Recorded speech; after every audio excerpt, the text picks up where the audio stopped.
la Academia Canaria de la Lengua desde 2001, pero entre los años 2002 y 2015 ocupó la presidencia de la institución y luego, en la actualidad, desde febrero de este año, volvió a recuperarla. Gonzalo ha publicado numerosos libros, entre ellos varios diccionarios de regionalismos canarios y muchísimos artículos en revistas especializadas, nacionales e internacionales, y ha participado en varios proyectos de investigación, también en torno a la enseñanza de la lengua. Precisamente fueron sus trabajos sobre la enseñanza de la lengua en Canarias y su interés y preocupación por el aprendizaje del alumnado de secundaria lo que nos puso en contacto.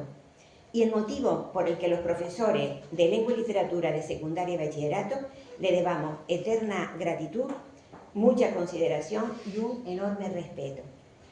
Hablamos mucho de enseñanza y de lengua cuando él era representante de la universidad en la PAU. Él era el enlace de la universidad con los docentes y el alumnado de bachillerato, y nosotros, profesores de instituto, vocales de instituto.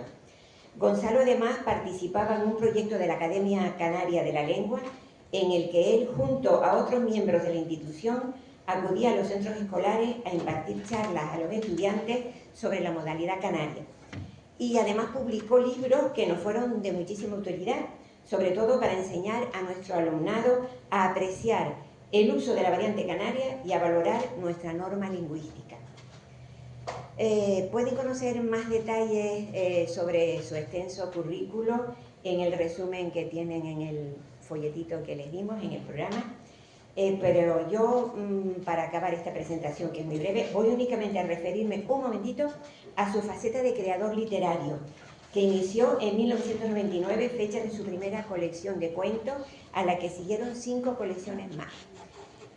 La última de este año es La tejedora de sueños rotos y otras narraciones, y de 2018 su novela El patio de las flores. Son estos relatos en los que el profesor no renuncia a la vigilancia del dialecto ni a su preocupación por el rico patrimonio lingüístico de las islas. Reivindica la cultura y el habla rural canarias, cuya riqueza, declaró en una ocasión en la presentación de uno de sus libros, hay que cuidarla y conservarla, porque dice, cuando se pierde una palabra, se pierde una manera de ver las cosas.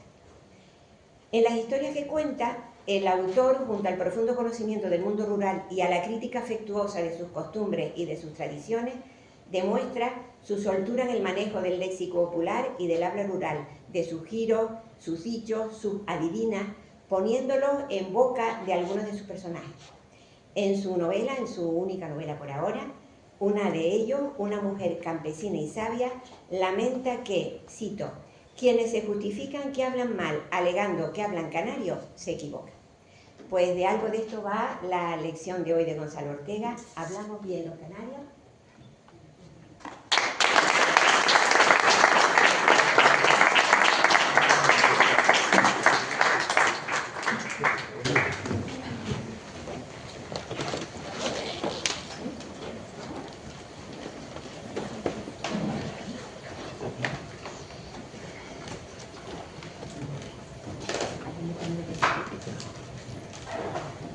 Bien, buenas tardes. ¿Se me oye bien? Sí. Muy bien. Sí, perfecto. Bueno, veo que tienen ustedes entre los componentes de la directiva del Instituto de Estudios Canarios a serios aspirantes a académicos de la Academia Canaria de la Lengua. Porque, bueno, el señor presidente se acaba de marcar una intervención absolutamente genial, ¿no? Absolutamente entretenida, cómica, en fin, trayendo a colación pues vivencias del pasado que desde el punto de vista lingüístico tienen mucho sabor, en fin. Tenemos que hablar al respecto. Bueno, buenas tardes a todos y a todas. Quiero agradecer en primer lugar que se hayan acordado de mi humilde persona para impartir esta lección inaugural del curso 2025-2026 en el Instituto de Estudios Hispánicos de Canarias. Es una institución que conozco bien desde los tiempos en que los cursos para extranjeros los dirigía mi maestro y amigo, el profesor Ramón Trujillo. He estado en la dependencia del instituto varias veces impartiendo alguna charla o alguna ponencia. Sé de la trascendencia de esta institución en el puerto y más allá del puerto de la Cruz, ¿no? De modo que me siento muy honrado al poder participar en este acto. Las palabras de Margarita han sido muy cariñosas. Agradezco mucho, en fin, los elogios y las palabras ponderativas que me ha dedicado. Margarita, Luis, Melchor, hay multitud, no multitud, pero en fin, muchos profesores de lengua y literatura del puerto, con los cuales he venido luchando desde hace muchos años, bregando en el terreno de la enseñanza de la lengua y la literatura. Hemos coincidido muchísimas veces y somos francamente amigos, ¿no? Yo voy a hablarles de manera sintética, porque tampoco disponemos de mucho tiempo, del español de Canarias y de si esta modalidad, digamos, atlántica del español, pues es una modalidad aceptable, es una modalidad válida, es una modalidad legítima, o por el contrario cabe tener algunas reticencias, porque saben ustedes que probablemente más por razones culturales que por razones estrictamente lingüísticas, pues todavía hay algún que otro canario, hay algún que otro hablante canario que piensa que aquí se habla una especie de español degradado, una especie de español de segunda división, ¿no? Voy a intentar aclarar esto en la medida en que el poco tiempo de que dispongo me lo permite, ¿no? Yo diría de entrada que el español de Canarias es fundamentalmente español, es decir, Canarias es una región hispánica más de las muchas que conforman el mundo hispánico, ¿no? Y que eso es lo relevante, ¿no? Luego, como todas las modalidades, y como decía el presidente del instituto, pues tenemos una serie de particularidades relevantes que hay que cuidar, que hay que preservar, pero lo sustantivo es que hablamos español y que nos entendemos con, grosso modo, al menos 500 millones de seres humanos, muchos más porque luego hay hablantes, como sabemos, que son capaces de expresarse en español, aunque su lengua materna no sea el español, ¿no? Ya lo decía también el presidente, en términos, diríamos, demográficos o demolingüísticos, el español vendría a ocupar el segundo puesto después del chino en cuanto al número de hablantes nativos. El chino, especialmente en su modalidad de chino mandarín, tendría en torno a 850 millones de hablantes nativos, y a continuación estaría el español con, grosso modo, 500 millones de hablantes nativos. Quiere decirse que lenguas sin duda importantes como el inglés, el francés, el portugués, el árabe, etcétera, pues siendo importantes estarían por detrás del español en cuanto al número de hablantes nativos. No vamos a discutir aquí, por ejemplo, la importancia del inglés en el terreno científico, técnico, en el terreno de la diplomacia, en el terreno del lenguaje aeronáutico, en el terreno de las relaciones internacionales de todo tipo, en el terreno de Internet, etcétera, ¿no? Pero desde el punto de vista del dato desnudo del número de hablantes nativos, que evidentemente es un dato fundamental, el español estaría por delante, ¿no? A esos 500 millones de hablantes habría que añadir seguramente, y también grosso modo, en torno a 70, 80 millones que saben español con suficiente, digamos, desenvoltura como para hacerse entender y entender. Quiere decirse que de las aproximadamente 7.000 lenguas que hay en el mundo, el español ocupa el segundo lugar en este sentido y está extendido por unos 19 millones de kilómetros cuadrados.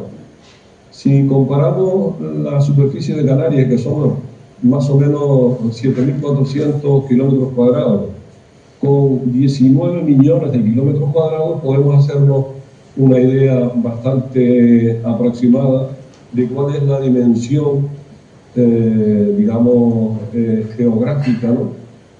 Superficial del español, Ese español es lengua oficial en la mayor parte de los casos, y en apenas 2 casos, en el caso de Puerto Rico y Hawái, el español es lengua cooficial, en el caso de Puerto Rico con el inglés y en el caso de Paraguay con el guaraní. Es una lengua, por tanto, internacional, cosa que pueden decir pocas lenguas, ¿no? Esto desde el punto de vista, diríamos, de la demolingüística, ¿no? Esto de la demolingüística, siempre que hablo de ello me acuerdo del profesor Gregorio Salvador, también conocido por algunas de las personas que están en la sala, que impartió en su momento una charla en la Universidad de La Laguna que tituló Los alegres guarismos de la demolingüística. Era la época en que estaba de moda en televisión española un programa que se llamaba 300 millones, no sé si ustedes recuerdan, 300 millones.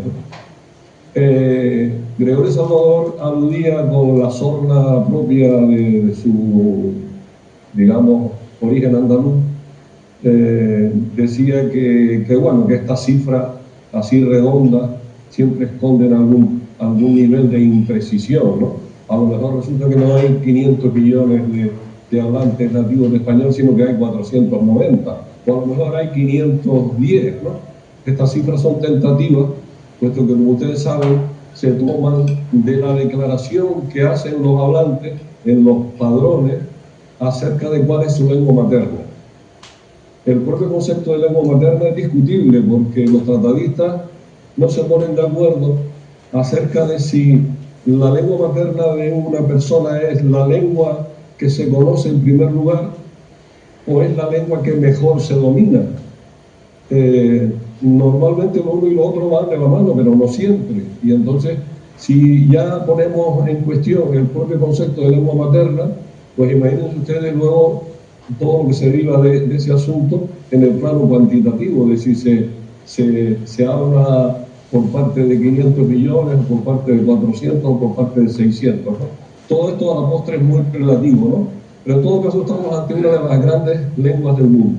En segundo lugar, para no entenderme, hay un atributo fundamental del español, que es que se trata de una lengua entre cuyas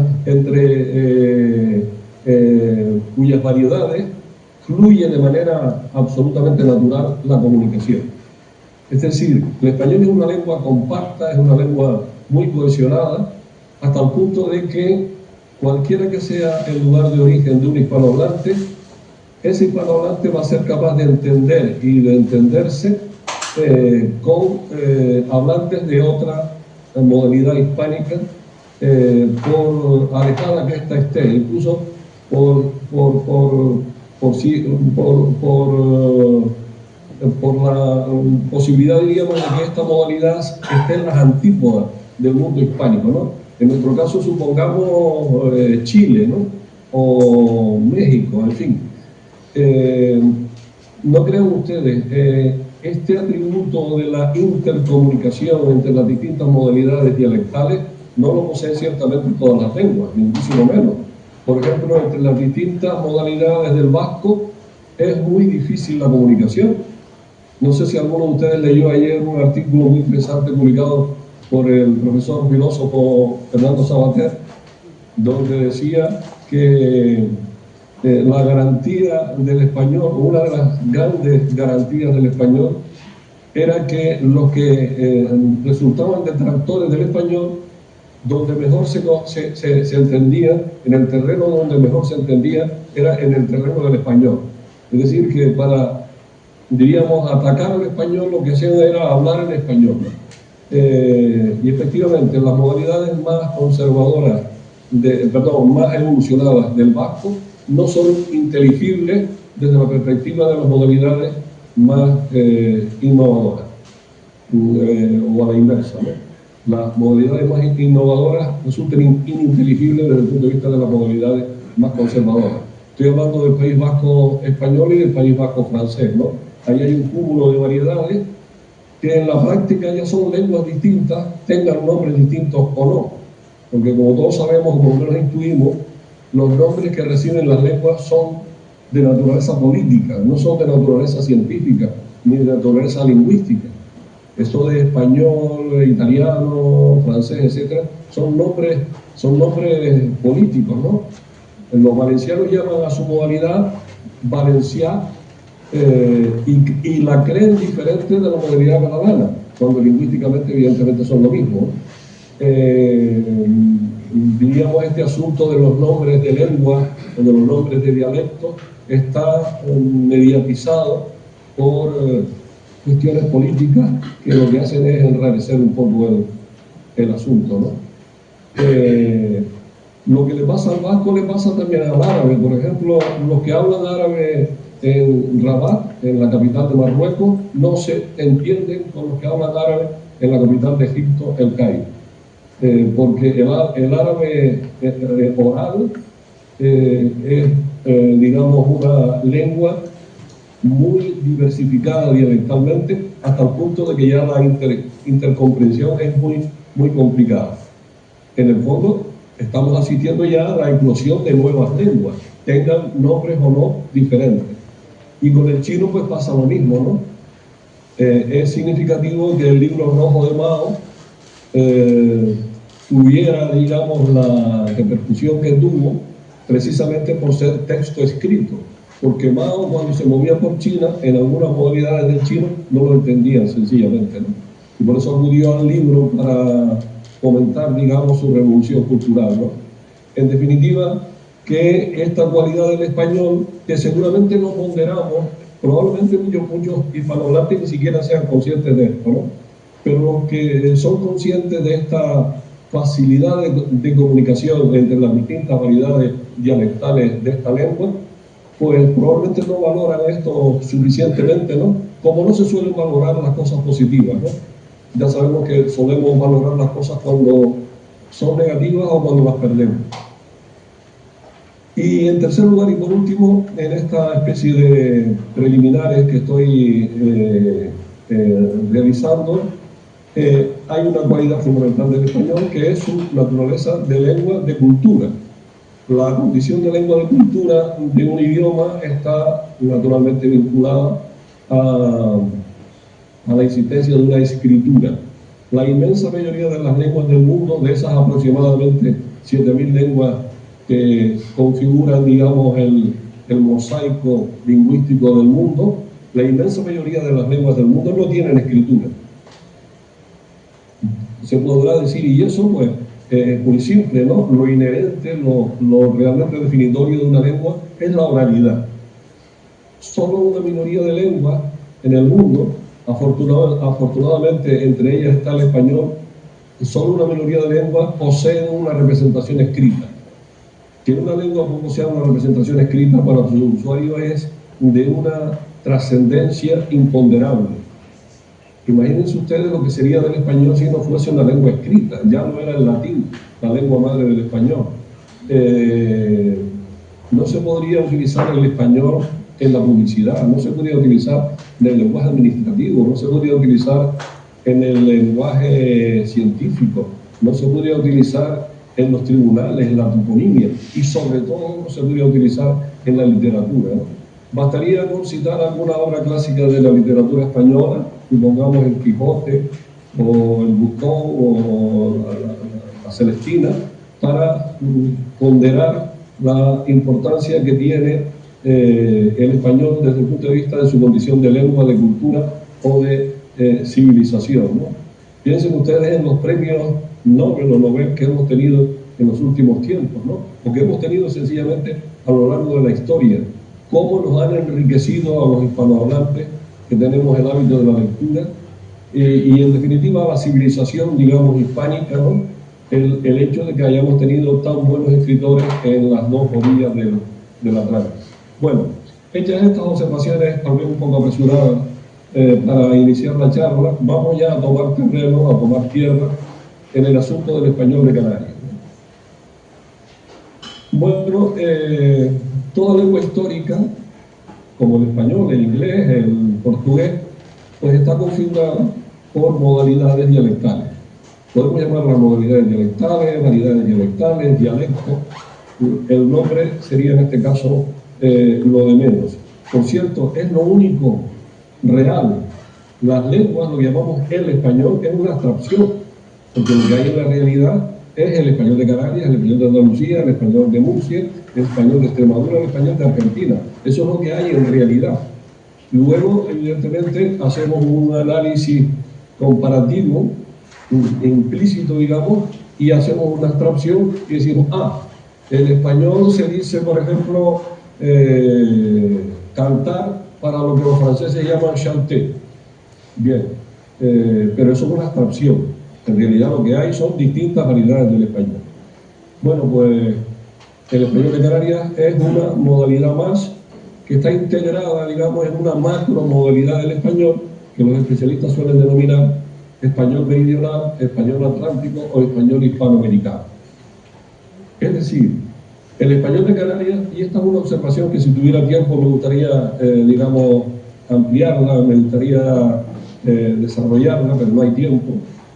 El español de Canarias tiene un problema teórico, un problema siempre entre comillas, ¿no?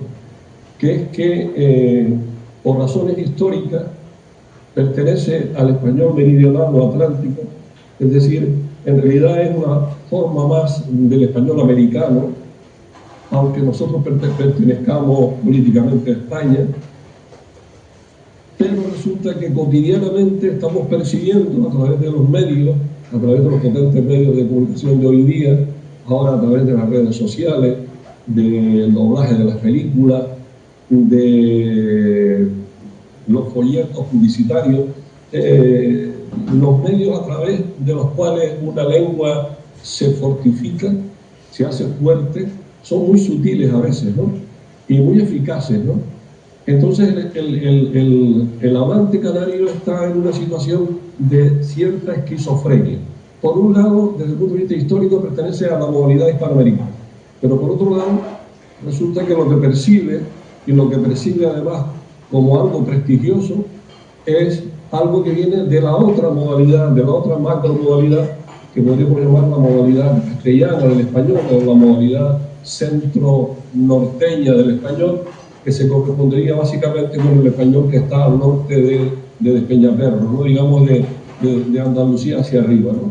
De modo que la parte más occidental de Andalucía, sobre todo Canarias e Hispanoamérica, sería ese español atlántico meridional, y luego el resto de la península pues sería que estaría conformando la modalidad meridional, septentrional del español, ¿no? Y ahí se produce muchos de los problemas sociolingüísticos, etcétera, ¿no? Seguramente muchos de ustedes están pensando en ese uso creciente que oímos ahí del vosotros, etcétera, ¿no? Es decir, nosotros históricamente pertenecemos al área del ustedes, de la parte meridional del español, pero como estamos persiguiendo todo santo día por las redes sociales, la televisión, la radio, etcétera, ¿no? El vosotros por doquier, salvado el caso de La Gomera, que es un caso aparte, pues ahí se produce para muchos hablantes una esquizofrenia, y muchos hablantes terminan cediendo a la tentación de emplear el vosotros de manera un tanto artificiosa, aunque yo tiendo a pensar que este problema no hay que magnificarlo, porque simplemente diríamos que desde el punto de vista estadístico todavía es irrelevante. Otra cosa es lo que suceda en el futuro, ¿no? Lo que pasa es que es un asunto, si ustedes me permiten la palabra, muy cantoso, muy llamativo, y entonces cada vez que, por ahí se suele decir, como saben, que cada vez que un canario emplea un vosotros se muere un Mayford. No sé si han oído esa expresión, pero por ahí se suele decir, ¿no? Porque efectivamente choca mucho, ¿no? Choca mucho al canario normal, que se limita a utilizar el idioma con espontaneidad, ¿no? Y desde luego no emplean vosotros ni soñando, ¿no? Bien. Estamos, por tanto, ante una modalidad, diríamos, que desde un punto de vista real, desde un punto de vista histórico, pertenece a la parte meridional del español, ¿no? A la macromodalidad meridional del español. Pero desde el punto de vista político, vamos a decirlo así, y aquí no hay, digamos, implícitamente ningún mensaje político por mi parte, por favor, yo les invito a describirlo. Desde el punto de vista político, pues estamos insertos en un país del cual formamos parte como una región más. Y entonces, claro, los medios superestructurales del Estado pues están ahí incluyendo, ¿no? Yo no digo que haya una especie de inteligencia maquiavélica que hace que la modalidad castellana del español sea la apoyada por el Estado, ¿no?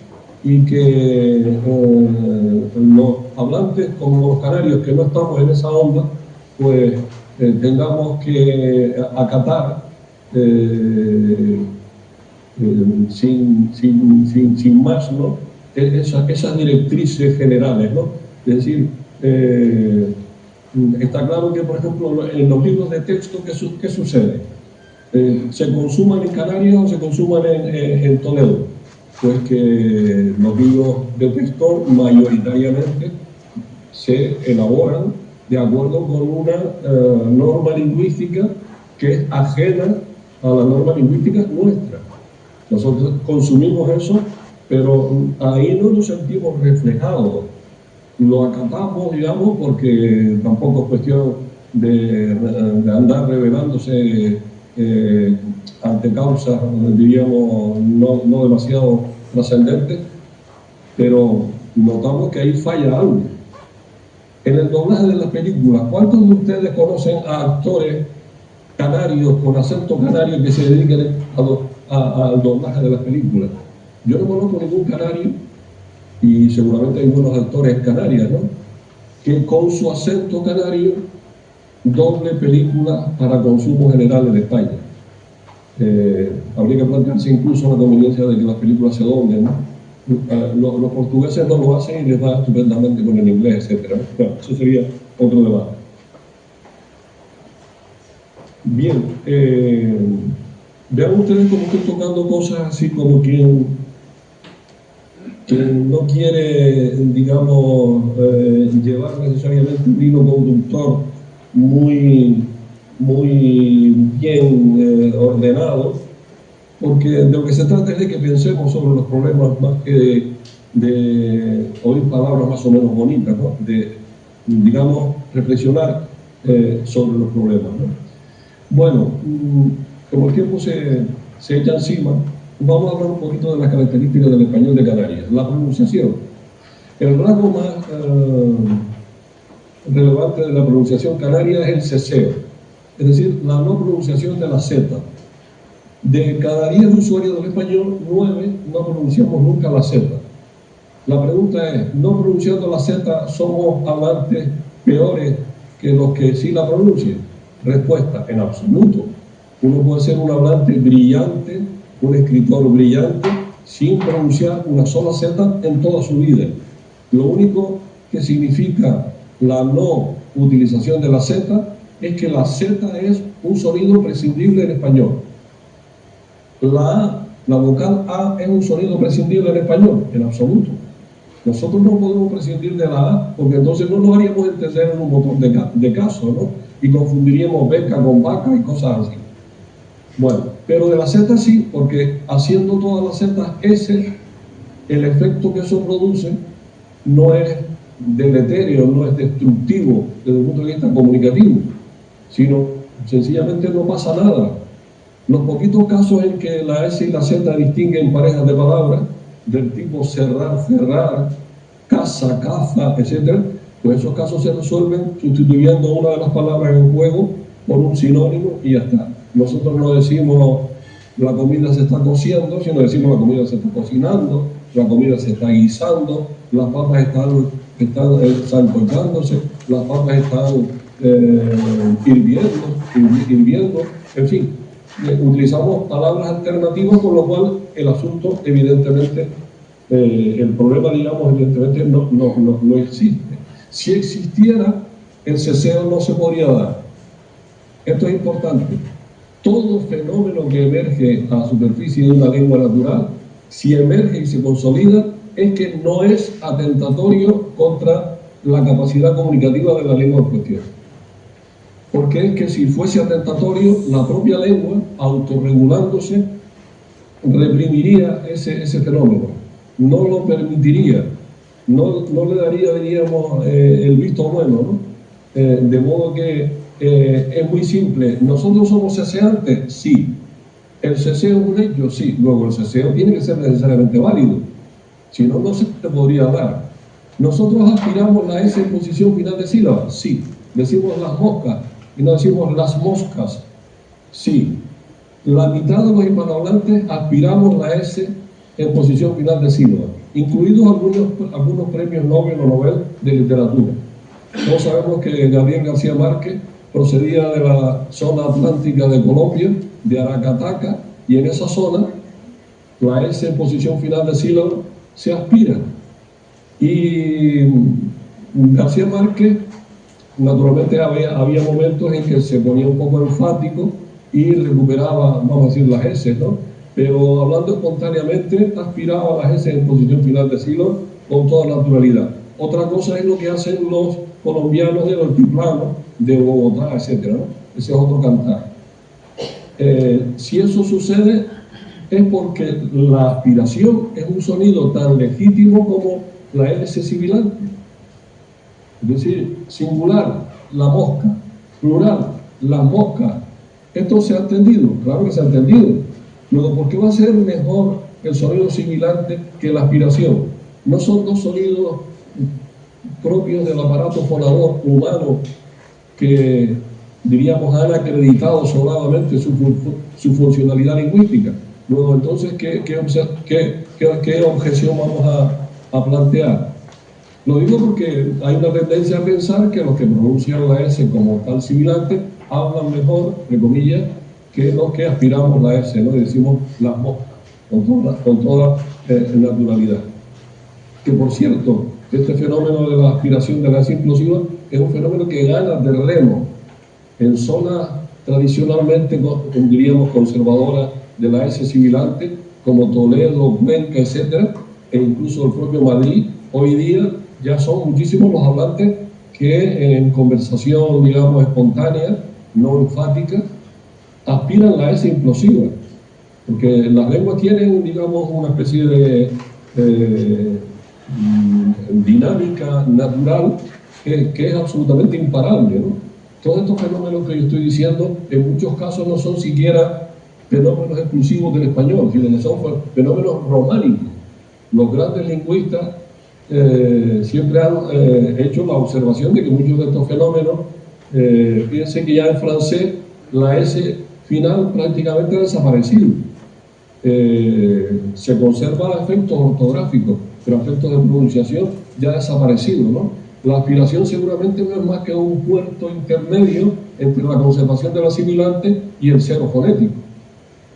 Bien, podríamos seguir con la vía de la pronunciación con otros fenómenos, por ejemplo el famoso de si los canarios decimos muyayo. Bueno, los canarios lo que tenemos es una che particular que algunos tratadistas han llamado la che adherente o la che mojada. Es una che peculiar, diferente de la que hay en Andalucía, diferente de la que hay en Madrid, etcétera, etcétera. No pronunciamos la che como una y.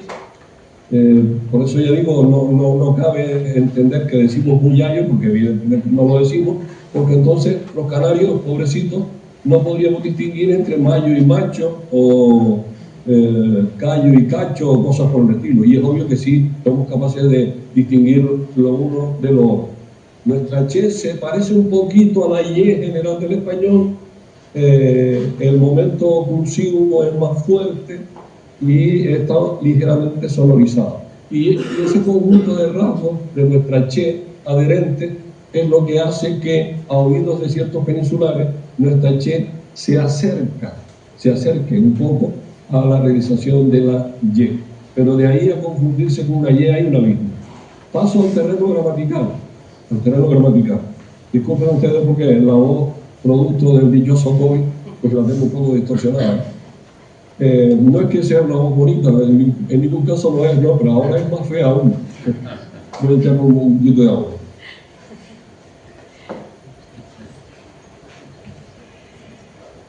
En el terreno gramatical pasa lo mismo. La forma de tratamiento, el famoso vosotros, ustedes y tal. El sistema peninsular es muy simétrico. tú y usted para el singular, tú para la familiaridad, usted para el respeto, y para el plural, respectivamente, vosotros como plural de tú, ustedes como plural de usted. Sistema perfecto, perfecto a efectos geométricos, no a efectos lingüísticos. A efectos lingüísticos no hay nada perfecto ni imperfecto, o todo es igualmente perfecto. Nosotros en Canarias y en Hispanoamérica, por tanto es la solución mayoritaria en español, tenemos para el singular tú y usted, pero para el plural solo tenemos usted, con la pequeña excepción representada por la isla de La Gomera, donde por arcaísmo aún se conservan las formas de segunda persona del plural, vosotros, vos vais, etc. Todos hemos tenido algún tipo de experiencia particular con alguna persona procedente de La Gomera que emplea la segunda persona del plural, en el caso de los pronombres y en el caso de los verbos. Bueno, todo muy simple, miren. El 90% de los casos en que nosotros los canarios y los hispanoamericanos empleamos el ustedes, ese ustedes se corresponde con el vosotros peninsular, en el 90% de los casos. Y probablemente me quedo corto, ¿no? Y solo en un pequeño porcentaje, ese ustedes tendría que ver con un ustedes de respeto.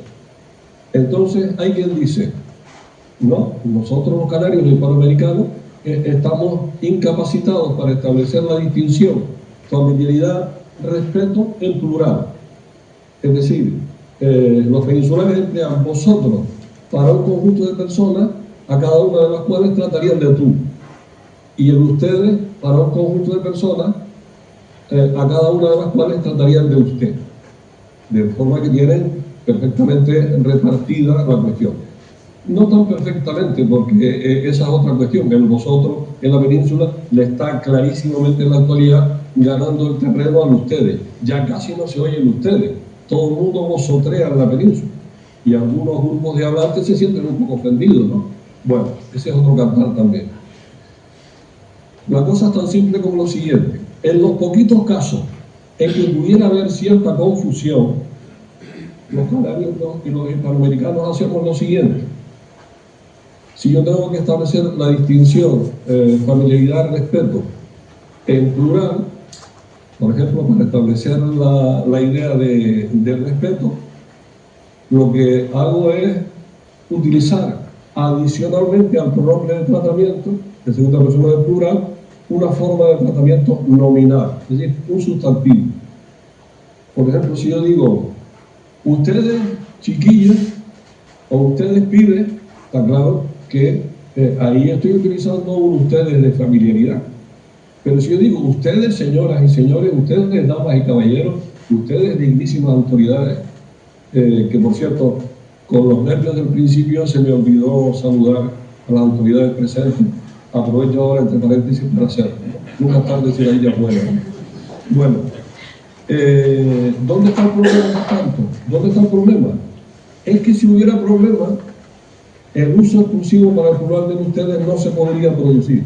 Si se produce es que eso lo valida perfectamente el idioma.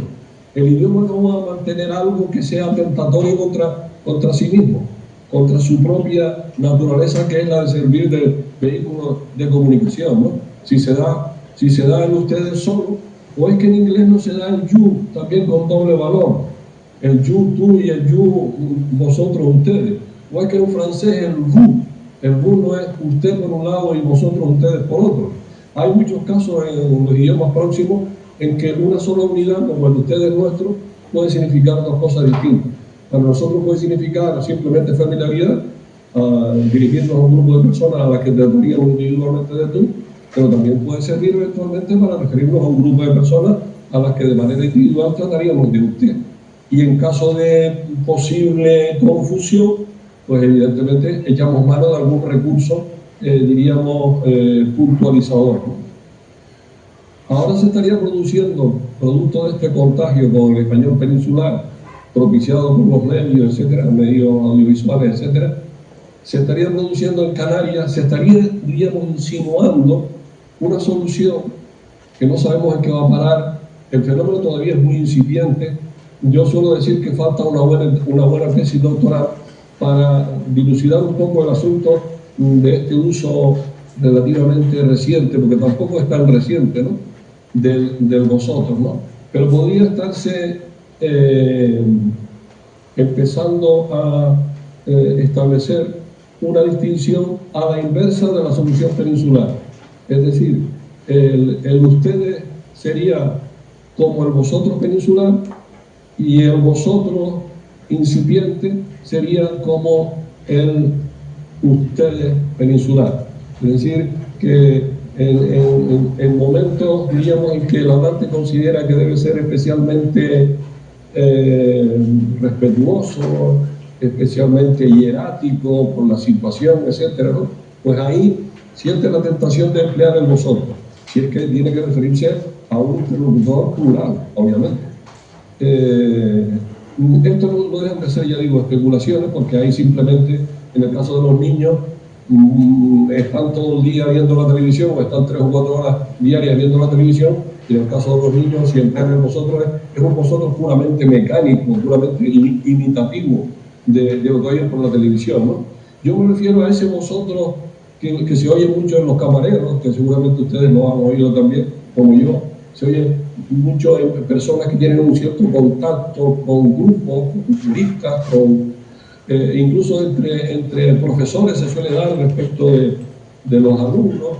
En fin, pudiera estarse, digamos, incipientemente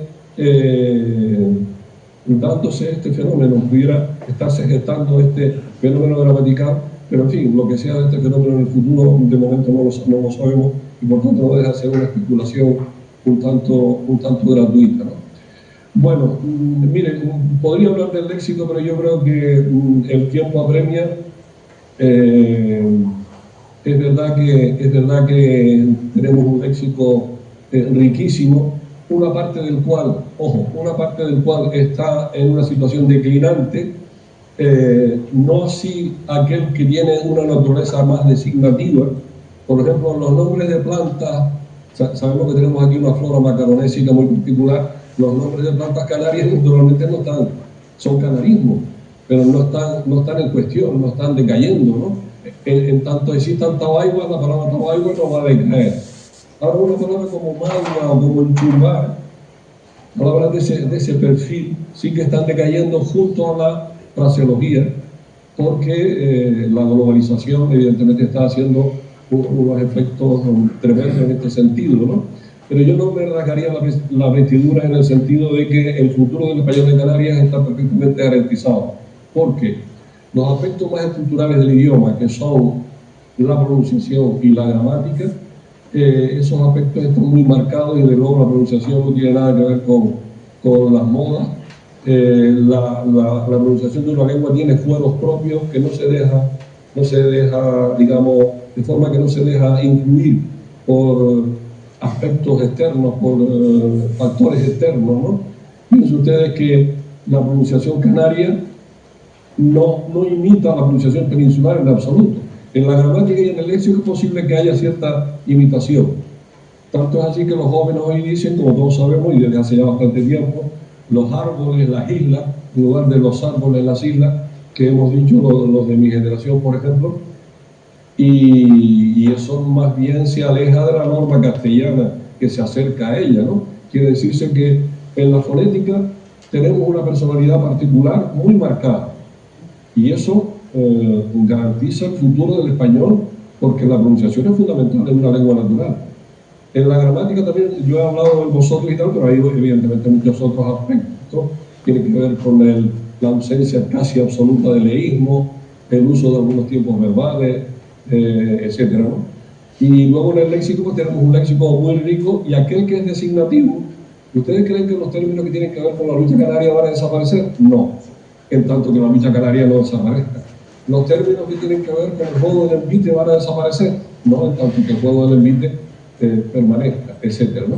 Hay un tipo de palabras que son de naturaleza más general, más abstracta, son sustantivos abstractos, verbos, adjetivos, que en la medida en que compiten con otros más potentes del español general, pues están en decadencia, especialmente entre entre los jóvenes, ¿no?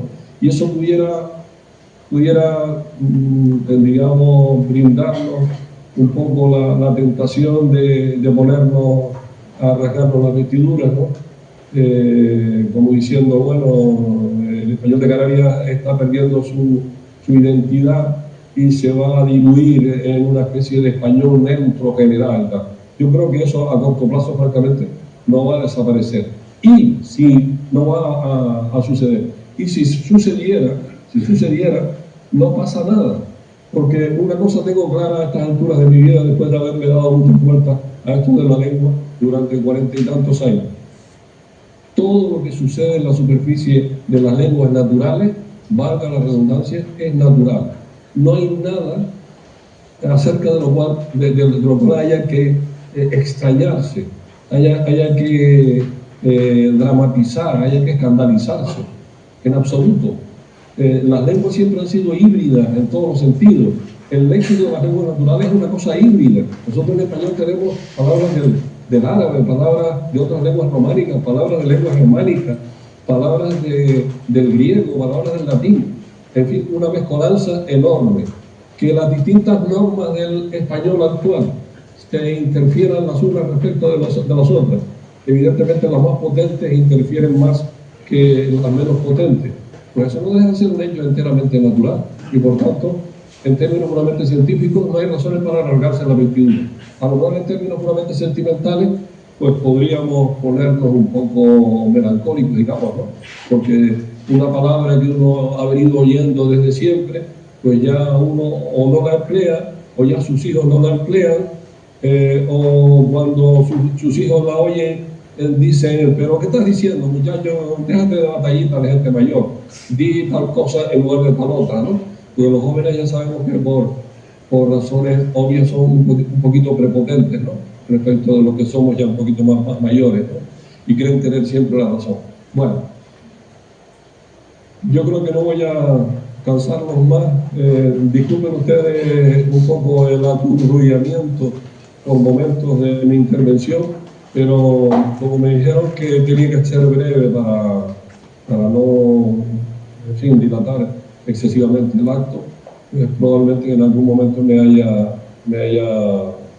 aturrullado un poco, ¿no? En fin, espero que lo esencial de las cosas que he señalado pues hayan sido, digamos, aceptadas o entendidas al menos por parte de ustedes, y quedo